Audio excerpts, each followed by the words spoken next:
Alright guys, this is going to be a quick tutorial on how to use the player spawner inside Fortnite Creative. So guys, to find this, you want to click M on your keyboard and you want to come over here to content. You want to go to devices and then it should be pretty close to the top. Yep, right here. Just double click that and it will go down into your little inventory right here.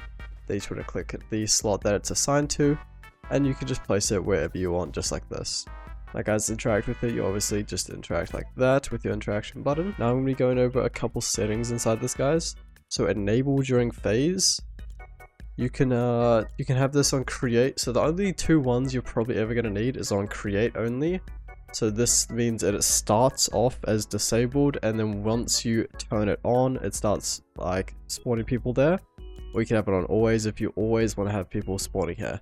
These other ones are kind of useless. Gameplay only is pretty much the same as always, and none is if you just don't want this to work at all. Now player team, these are quite buggy. I would not recommend using these at all, changing them. Just keep them on any because sometimes it messes them up. But yeah, you would use these if you want to have only a certain player or certain team or a certain class of spawn at these. Then priority group, just don't mess with that. Use as island start. Now this is if you have like a pre-game like area. You know, sometimes when you load into maps and the game hasn't started yet, it's doing a countdown and you're in like a different area. That's what this is. So if you don't want that to be what this player spawner is used for, turn this off. Visible in game, you're probably going to want to have this off. This just means the little bit down the bottom there that I'm standing on here. This can be visible in game if you want it to.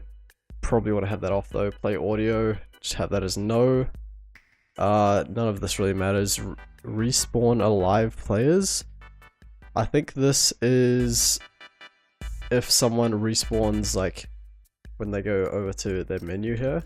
Like click like this respawn. I think that's what that means. So you probably just have that on. But yeah guys, those are all the settings for the player spawn device. If this video was helpful, make sure to leave a like and subscribe, and also go check out the rest of my tutorials on my channel. I have a bunch of other tutorials on lots of stuff in creative.